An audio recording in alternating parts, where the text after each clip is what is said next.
कब तक रहेगी, कहीं उनके ऊपर आकर गिर तो नहीं जाएगी, या उन्हें रात को सेफ्टी के लिए अपने घरों से कुछ कंबल, कुछ जुगाड़ लेकर जहां पर व्यवस्था की गई है उनके लिए रुकने की, शेड्स में वहां जाना पड़ता है। सोचिए ये कितना बड़ा संकट है। कर्णप्रयाग से लेकर कम से कम जोशीमठ तक का रास्ता जगह जगह पहाड़ खुदा हुआ है, हिमालय को छलनी कर दिया गया है। और स्थिति ये है कि शायद जब आप जोशीमठ पहुंचेंगे तो आपको ये वजह समझ में आ पाएगी कि जोशीमठ आखिर ये त्रासदी इस वक्त क्यों झेल रहा है। इस दरार के साथ ही ये समझ में आ गया है कि जो घर वहां पर बसे हुए हैं उनकी क्या स्थिति है। कई ऐसी दीवारें हैं जो टिल्ट होती जा रही हैं और वो कभी भी गिर सकती हैं। I am speechless, I don't know what to say after seeing this.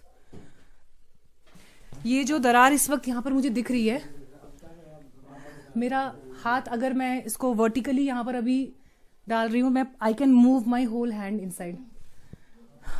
एक बार जरा कैमरा क्लोज करके यहाँ पे दिखाइए।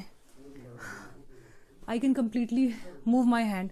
और मैं बहुत अंदर डर की वजह से बहुत ज्यादा नीचे हाथ अपना नहीं ले जाने की ले जा रही हूँ, लेकिन ये कितना गहरा है, कितना डीप है इस वक्त, आप इससे अंदाजा लगाइए। और बहुत सारी परेशानियां यहाँ पर देखिए ऐसी हैं जो आपको सिर्फ तस्वीरों में तस्वीर दिखती है, लेकिन जहां पर बड़े घर हैं, जहां पर घर थोड़े से सेक्लूडेड है, वहां पर इन दरारों से सांप, बिच्छू, कीड़े तक निकल आने का डर है। पूरा मकान जो है बनाने में मेरे जीवन बीत गया। सोचा कुछ और था, हुआ कुछ और, क्या करें।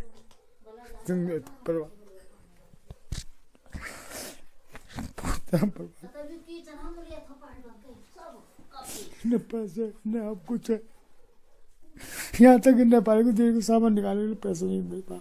सब ठीक होगा अंकल, आप ऐसा मत सोचिए, ठीक होगा, काम होगा। इस पर आप लोगों की जो मेहनत थी या जमा पूंजी थी वो व्यर्थ नहीं जाएगी। हिम्मत, थोड़ी सी हिम्मत बांधिए। पहाड़ के लोग तो बहुत मेहनतकश लोग रहे हैं, अपने कंधों पर पहाड़ उठा के चले हैं। क्या करूं, है ना, आप लोगों ने तो पूरा जीवन अपने कंधों पर पहाड़ उठा के चले ना, इन रास्तों पर पैदल चले हैं, बोझ उठा के चले हैं। आज एक संकट आया है, पर इससे आप निकलेंगे बाहर।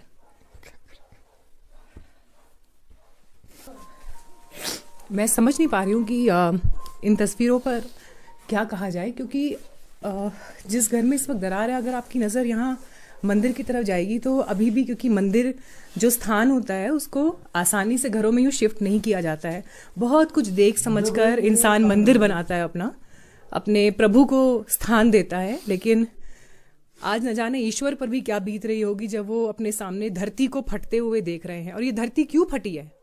ये धरती इसलिए नहीं फटी है कि उस ईश्वर ने ऐसी धरती दी थी। ये धरती इसलिए फटी है क्योंकि इंसान ने अपने लालच में जो अंधाधुंध विकास किया है, उसकी कीमत आज बुजुर्गों के इन आंसुओं के रूप में चुकती हुई देख रहे हैं आप। आज भी वहां उस मंदिर में दिया जल रहा है, इन हालातों के बाद भी जल रहा है। शायद हर रोज उन्हीं से प्रार्थना होती होगी कि हमें बचा लो या हमारे इन संकटों को पार लगाओ।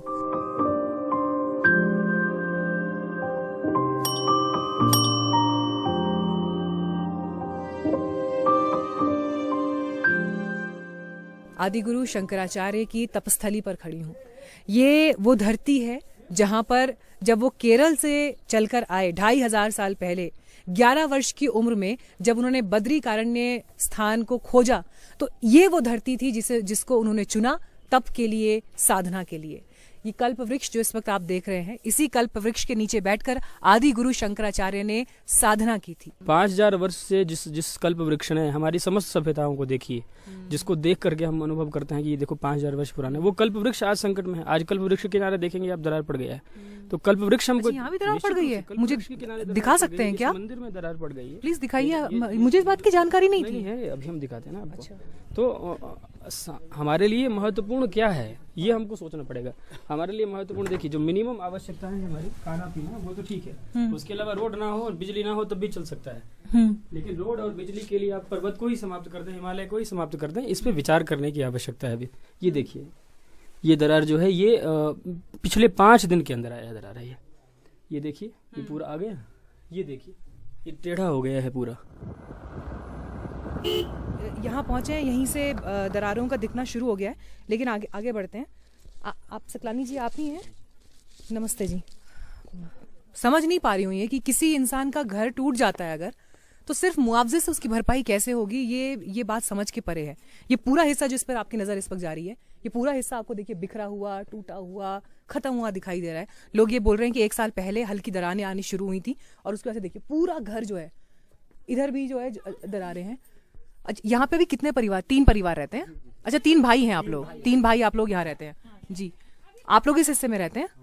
घर के अंदर भी हैं दरारें या?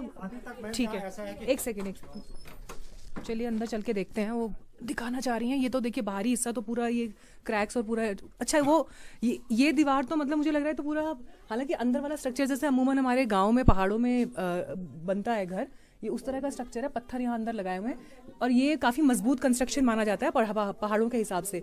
लेकिन उसके बावजूद भी आप देखिए कि ये किस तरह से धंसा हुआ है कि कभी भी ये हिस्सा जो है पूरा का पूरा नीचे गिर सकता है। हे भगवान, ये लेकिन इतना गहरा गड्ढा कब हुआ यहाँ पर? ये आजकल ही में, मतलब पहले से था, बारीक था, थोड़ा पहले बारीक था, लेकिन अभी 4-5 महीने हो रहे हैं कि जो ये ऐसे गड्ढे हो गए। ये पूरा हम सामान उठा के भी कहाँ ले जाएं, ये यहाँ सामान के नीचे भी पूरा, ये बेड के नीचे ऐसे ही दरारें आ रखे हैं। देखो, हमने अपने हाथ से, मेरे पापा सुबह जॉब पे जाते थे, शाम को पापा 12-1 बजे तक गिट्टी तोड़ते थे। हमने उस तरीके से ये मकान बनाया है, एक रुपए जोड़ करके कि चलो गाड़ी का खर्चा बच जाएगा, हम रेता सीमेंट दूर से ले आएंगे। पर मैम अभी ये सब देख करके ये दरारें, मतलब हमें ऐसा लग रहा है कि बस सारे सपने, हमारी पूरी जिंदगी यहीं खत्म हो गई है।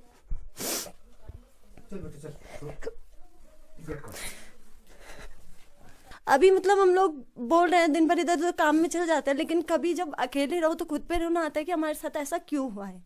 और हमारे साथ साथ जो बेजुबान है हमारे, वो तक हम लोगों को तो भेज दिया जाएगा, कहीं भी कह दिया तुम्हारी व्यवस्था कर दी। लेकिन मैम उन जानवरों का तो कोई कसूर नहीं है, जिनके पीछे हम पूरी जिंदगी, उनके बल पे आज ये मकान है, हम खा रहे पी रहे, हमारी पढ़ाई हो रही है, उन सब चीज़ उनके बल पे हो रहा है, तो हम लोग उनको भी कैसे मरने दें।